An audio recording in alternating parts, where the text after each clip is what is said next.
Hello guys, welcome back. അപ്പോൾ ഇന്ന് നമ്മൾക്കൊരു ചിക്കൻ സ്റ്റൂ ഉണ്ടാക്കിയാലോ. അപ്പോൾ അതിനാവശ്യമായിട്ടുള്ള ഇൻഗ്രീഡിയൻസ് എല്ലാം ഞാനിവിടെ സെറ്റാക്കി വെച്ചിട്ടുണ്ട്.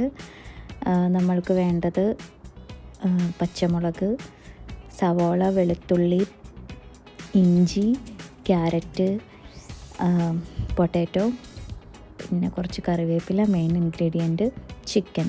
ആദ്യമേ തന്നെ നമുക്ക് ഏലക്ക ഒന്ന് ചതച്ചെടുക്കാം. പൊടിക്കുന്നില്ല, ജസ്റ്റ് ഒന്ന് ചതച്ചെടുക്കുന്നു കേട്ടോ. ആ ഒരു തോടൊക്കെ ഒന്ന് പൊട്ടി ഏലക്കായുടെ കുരുക്കളൊക്കെ ഒന്ന് വെളിയിലേക്ക് വരാൻ വേണ്ടിയിട്ട്, ആ ഒരു സ്മെല്ലും ഒക്കെ കിട്ടാൻ വേണ്ടിയിട്ട്. അപ്പോൾ അതിന് ശേഷം നമുക്ക് ഒരു പാൻ അടുപ്പത്ത് വെച്ചിട്ട് അതിലേക്ക് എണ്ണ ചൂടാക്കാൻ വെക്കാം. എണ്ണ ഒന്ന് ചൂടായി വരുമ്പോഴത്തേക്കും നമുക്കതിലേക്ക് ഏലക്ക ഇട്ട് കൊടുക്കാം. അതോടൊപ്പം തന്നെ നമുക്ക് വേണ്ട സ്പൈസസ് ലൈക്ക് പട്ട, ഗ്രാമ്പൂ അതെല്ലാം ഒന്നിട്ടിട്ട് ജസ്റ്റ് ഒരു ആ സ്മെല്ലൊക്കെ വന്ന് തുടങ്ങുമ്പോഴത്തേക്കും നമുക്കതിലേക്ക് ജിഞ്ചർ ഇട്ട് കൊടുക്കാം. ജിഞ്ചർ ഗാർലിക് അതിൻ്റെ രണ്ടിൻ്റെ മിക്സ് ഇട്ട് കൊടുക്കാം. അതൊന്ന് ചെറുതായിട്ട് വഴന്ന് വരുമ്പോഴത്തേക്കും നമുക്ക് ആ ഒരു നല്ല സ്മെല്ലൊക്കെ വരും ഈ ടൈമിൽ. അതിന് ശേഷം അതിലേക്ക് പച്ചമുളകും കൂടെ ഇട്ട് കൊടുക്കാം. എന്നിട്ട് ഒന്ന് നന്നായിട്ട് വഴറ്റിയെടുക്കാം. ഇനി ഇതിലേക്ക് നമുക്ക് ആവശ്യമായിട്ടുള്ള പൊടികൾ ഇട്ട് കൊടുക്കാം. കുറച്ച് മഞ്ഞൾപ്പൊടി, കുറച്ച് ഗരം മസാല. വേറെ അധികം മസാലയൊന്നും ഇതിനത്ര ആവശ്യമില്ല കേട്ടോ. നമ്മൾ ഇപ്പോൾ ചിക്കനുണ്ട്, ചിക്കൻ മസാലയൊന്നും അതിൻ്റെ അകത്ത് ആവശ്യമില്ല. ഇത് രണ്ടും തന്നെ ഇനഫാണ്. പിന്നെ നമുക്ക് ചിക്കൻ ഇട്ട് കൊടുക്കാം. ഇപ്പം നമ്മൾ ഇതുവരെ ഉപ്പിട്ടിട്ടില്ല, അപ്പം ഇതിൻ്റെ ഇടയിൽ നമുക്ക് ഉപ്പും കൂടെ ഇൻക്ലൂഡ് ചെയ്യണം. ആവശ്യത്തിന് ഉപ്പ് ഇട്ട് കൊടുക്കുക. നന്നായിട്ട് മിക്സ് ചെയ്തതിന് ശേഷം അതൊന്ന് എല്ലാമായിട്ടൊന്ന് ബ്ലെൻഡ് ചെയ്യുന്നത് വരെ നമുക്ക് ചട്ടിയിലിട്ടിട്ട് തന്നെ ജസ്റ്റ് ഒന്ന് മിക്സ് ചെയ്തെടുക്കാം. എല്ലായിടവും ഇപ്പോൾ ഏകദേശം എല്ലാ ഭാഗത്തും നമ്മളുടെ ഈ മസാല മിക്സ് ആയിട്ടുണ്ട്. അതിലേക്ക് നമുക്ക് തേങ്ങാപ്പാലാണ് ഇട്ട് കൊടുക്കുന്നത്. തേങ്ങാപ്പാൽ എൻ്റെ കയ്യിൽ ഒരു ക്യാൻ തേങ്ങാപ്പാൽ ഇവിടുന്ന് വാങ്ങിയതുണ്ട്. ആ വാങ്ങിയ തേങ്ങാപ്പാലിനകത്ത് അത്ര വലിയ കോക്കനട്ടിൻ്റെ കണ്ടൻറ്റൊന്നും ഉണ്ടാവില്ല കേട്ടോ. മിക്കവാറും ഇവിടെ ക്യാൻ വാങ്ങുന്നത് നമുക്ക് തിന്നായിട്ടുള്ളത്, തിക്കായിട്ടുള്ളത്, അങ്ങനെ പല രീതിയിലുള്ള പ്രൊപ്പോർഷൻസ് കിട്ടും.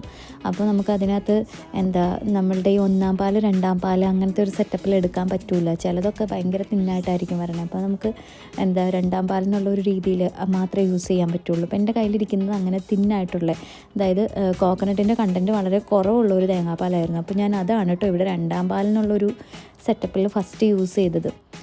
പിന്നെ അതിലേക്ക് നമ്മളുടെ അരിഞ്ഞു വെച്ചിരിക്കുന്ന ക്യാരറ്റും അതുപോലെ തന്നെ പൊട്ടാറ്റോയും കൂടെ ആഡ് ചെയ്തിട്ട് നമുക്ക് നന്നായിട്ട് മിക്സ് ചെയ്ത് കൊടുക്കാം. ഇനി ഇതെല്ലാം കൂടി ഈ ഒരു രണ്ടാം പാലിൽ അല്ലെങ്കിൽ തേങ്ങാപ്പാലിൽ തന്നെ കിടന്നിട്ട് നന്നായിട്ട് വെന്ത് കിട്ടണം. ഞാൻ ആദ്യം കുറച്ച് ഉപ്പിട്ട് കൊടുത്തിട്ടുണ്ടായിരുന്നു കേട്ടോ. ഫസ്റ്റ് വഴറ്റിയ സമയത്ത് അത് ഞാൻ വീഡിയോ എടുത്തിട്ടുണ്ടായിരുന്നില്ല.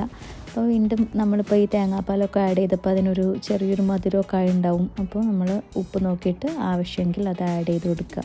ഇനി നമുക്കിത് മൂടി വെച്ച് ഇനി നമുക്ക് ഒന്നാം പാൽ ഉണ്ടാക്കിയെടുക്കാം. അതിനായിട്ട് ഞാൻ യൂസ് ചെയ്യുന്നത് കോക്കനട്ട് മിൽക്ക് പൗഡറാണ്. അതൊരു 2 ടേബിൾ സ്പൂൺ എടുക്കുക. അതിലേക്ക് ഒരു 1/2 കപ്പ് വാട്ടർ ആഡ് ചെയ്ത് കൊടുക്കുക.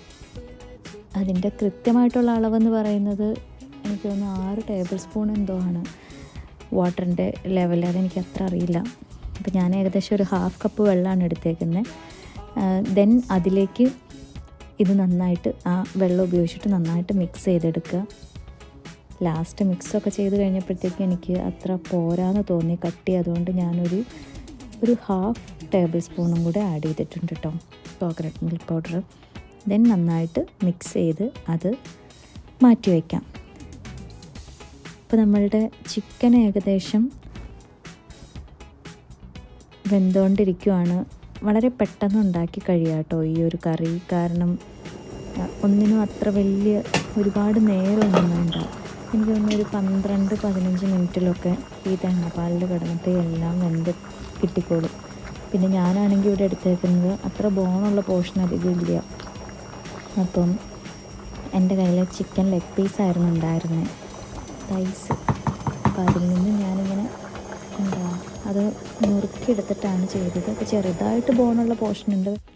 അപ്പോൾ ഇനി നമുക്കതിലേക്ക് ഒന്നാം പാൽ ആഡ് ചെയ്ത് കൊടുക്കാം. ഇതിനായിട്ട് ഞാൻ ആ കലക്കി വെച്ച കോക്കനട്ട് മിൽക്കാണ് ആഡ് ചെയ്ത് കൊടുക്കുന്നത്. അപ്പോൾ നല്ല കട്ടിയായിട്ടുണ്ട് കേട്ടോ. ഇനി നല്ല രീതിയിലൊന്ന് മിക്സ് ചെയ്ത് കൊടുക്കാം. ഒന്നാം പാലിട്ടിട്ട് അധികം നമ്മൾ ചൂടാക്കേണ്ട കാര്യമില്ല കേട്ടോ.